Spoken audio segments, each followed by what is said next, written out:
Students, environmental chemistry part 1 atmosphere को हम लोग डिस्कस कर रहे हैं और हम लोग डिफरेंट एयर पोल्यूटेंट्स को डिस्कस कर रहे हैं। आज जो हमारा टॉपिक है वो है जी ऑक्साइड ऑफ कार्बन।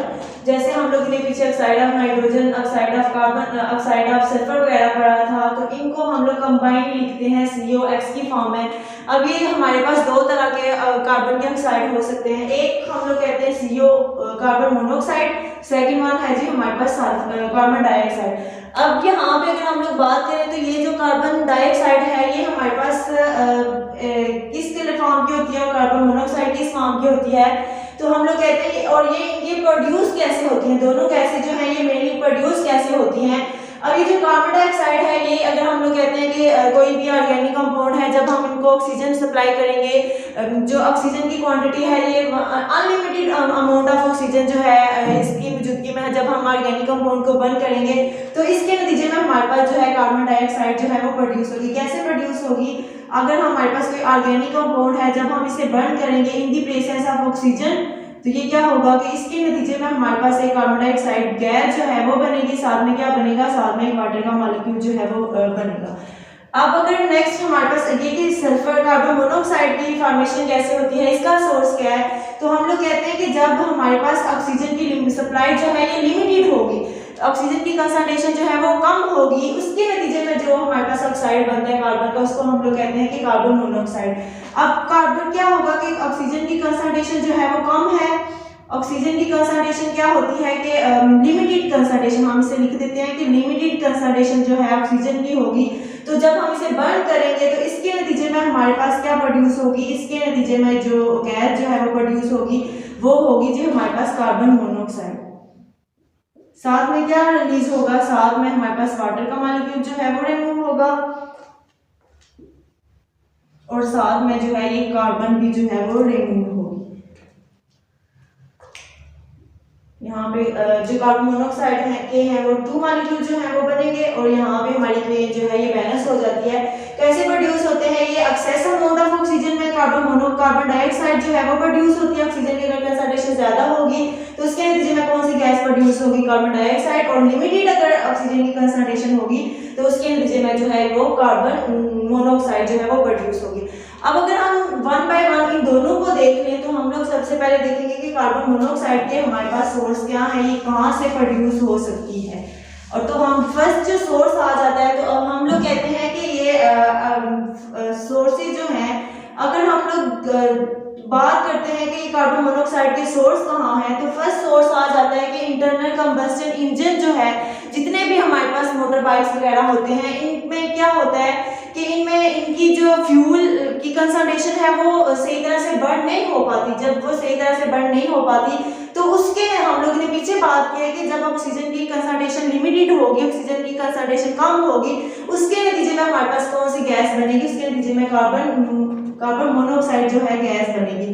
तो हम लोग कहते हैं कि अगर हमारे पास इंटरनल कंबस्टन इंजन वगैरह होते हैं, उनकी अंदर जो फ्यूल है उनकी जब बर्निंग होती है तो उसके नतीजे में क्या होता है कि इंटरनल कंबस्टन इंजन जो है उनके नतीजे में बर्निंग की वजह से क्या मौजूद होता है, उनके जलने की वजह से कार्बन मोनोऑक्साइड गैस जो है वो प्रोड्यूस होती है।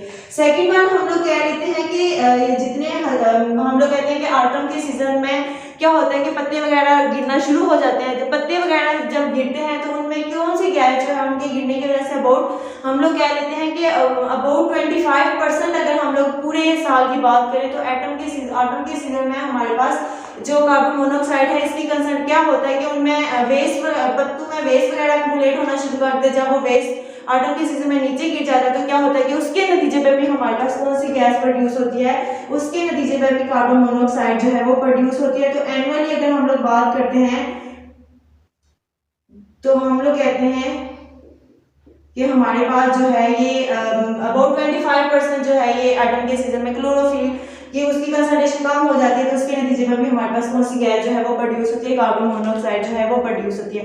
अब अगर हम इस कार्बन मोनोऑक्साइड के हार्मफुल इफेक्ट देख लें तो हम लोग कहते हैं कि हमने पीछे भी बात की थी कि कार्बन मोनोऑक्साइड बिल्कुल नाइट्रोजन ऑक्साइड की तरह क्या करता है कि हीमोग्लोबिन के साथ क्या कर लेता है, कंबाइन कर लेता है। अब ये जो कार्बन मोनोऑक्साइड है इसकी हीमोग्लोबिन के साथ कंबाइन करने की जो अफिनिटी है वो अबाउट 200 टाइम जो है ये ऑक्सीजन से ज्यादा है। तो क्या होता है कि जब हम कार्बन मोनोऑक्साइड को इनहेल कर कर लेते हैं तो ये जाके क्या करता है, हीमोग्लोबिन के साथ कंबाइन कर लेता है। जब ये हीमोग्लोबिन के साथ कंबाइन करता है तो कार्बोक्सी हीमोग्लोबिन बना देता है। तो हम लोग कहते हैं ये हमारा हीमोग्लोबिन है। हीमोग्लोबिन के साथ क्या कंबाइन करेगा, CO जो है वो कंबाइन करेगा, क्योंकि इसकी कंबाइन करने की एबिलिटी 200 टाइम्स ज्यादा है, तो ये कार्बोक्सी हीमोग्लोबिन बना देगा।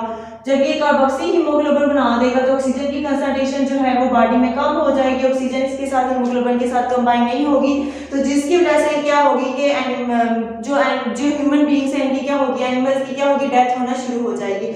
अब अगर हम इसको कंट्रोल देखें तो हम लोग कहते हैं कि हमने कहा कि मेन रीजन क्या है कार्बन मोनोऑक्साइड की प्रोड्यूस होने की, तो हम लोग कहते हैं कि अब जो बर्निंग है फ्यूल्स की वो इंटरनल कंबशन इंजन में लिमिटेड सप्लाई ऑफ ऑक्सीजन जो है उसकी वजह से होती है। मेनली हम लोग जो सोर्स हम लोग लेते हैं कि कार्बन मोनोऑक्साइड का जो मेनली सोर्स है वो है जी इंटरनल कंबशन इंजन की जो है ये कंप्लीट बर्न नहीं होता फ्यूल। तो यहाँ पे अगर हम लोग क्या करें, एयर टू फ्यूल रेशियो जो है उसको इंक्रीज कर दें कि यहाँ पे एयर की कंसंट्रेशन हम लोग ज्यादा ऑक्सीजन हमने से ज्यादा सप्लाई करना शुरू कर दें, अबाउट 16:1। अगर एयर जो है 16 हो और फ्यूल जो है ये हमारे पास ये 1 हो, तो यहाँ पे क्या होगी कि लिमिटेड सप्लाई ऑक्सीजन की नहीं होना शुरू होगी। तो इससे हम लोग क्या करते हैं कि कार्बन मोनोऑक्साइड को रोक सकते हैं कि कार्बन मोनोऑक्साइड प्रोड्यूस ना हो। कैसे प्रोड्यूस ना हो कि हम एयर टू फ्यूल रेशियो को इंक्रीज कर दें कि एयर की कंसंट्रेशन ज्यादा हो, कि फ्यूल पूरे का पूरा जो फ्यूल है वो बर्न हो जाए। तो इसके नतीजे में क्या हो सकता है कि कार्बन मोनोऑक्साइड को हम लोग कंट्रोल कर सकते हैं। नेक्स्ट हमारे पास है जी कार्बन डाइऑक्साइड के। हम इस कार्बन डाइऑक्साइड को देखते हैं ये कहाँ से प्रोड्यूस होता है, कि क्या सोर्स है और इसके क्या कुछ इफेक्ट्स हैं।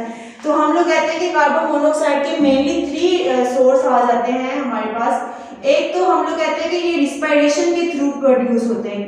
एनिमल्स की जो रिस्पायरेशन है इनके नतीजे में क्या प्रोड्यूस होता है कि कार्बन डाइऑक्साइड जो है वो प्रोड्यूस होना शुरू हो जाती है। अब नेक्स्ट सेकंड वन सोर्स आ जाता है कि वोल्केनिक एरप्शन के जरिए क्या होना शुरू हो जाता है कि वोल्केनिक एरप्शन जब होती है उसके नतीजे में भी कौन सी गैस जो है वो प्रोड्यूस होती है, उसके नतीजे में भी कार्बन डाइऑक्साइड जो है वो प्रोड्यूस होता है। थर्ड वन जो हमारे पास आ जाता है वो है कि डेथ एनिमल जो वगैरह होते हैं कि ये जो प्लांट्स वगैरह या एनिमल्स वगैरह होते हैं उनके नतीजे में भी कौन सी गैस प्रोड्यूस होती है, उसके नतीजे में भी जो है वो कार्बन डाइऑक्साइड गैस जो है वो प्रोड्यूस होती है। अब यहाँ पे अगर हम लोग बात करें कि कार्बन डाइऑक्साइड के मेनली कार्बन डाइऑक्साइड के कंज्यूमर कौन है, तो हम लोग कहते हैं कि कार्बन डाइऑक्साइड को एनिमल्स क्या करते हैं, एक्सहेल करते हैं और ऑक्सीजन को इनहेल करते हैं। और प्लांट्स क्या करेंगे, प्लांट्स उसी कार्बन डाइऑक्साइड को एक्सहेल करेंगे। तो हम लोग कहते हैं कि मेनली कंज्यूमर जो है कार्बन डाइऑक्साइड के वो हमारे पास आ जाते हैं कि प्लांट जो है मेनली कंज्यूमर होते हैं किस चीज़ के, कार्बन डाइऑक्साइड के मेनली जो कंज्यूमर होते हैं वो प्लांट्स होते हैं। नेक्स्ट हमारे पास मतलब ये हमारे पास सोर्स थे कार्बन डाइऑक्साइड के कि कार्बन डाइऑक्साइड गैस जो है ये प्रोड्यूस कहाँ से होती है।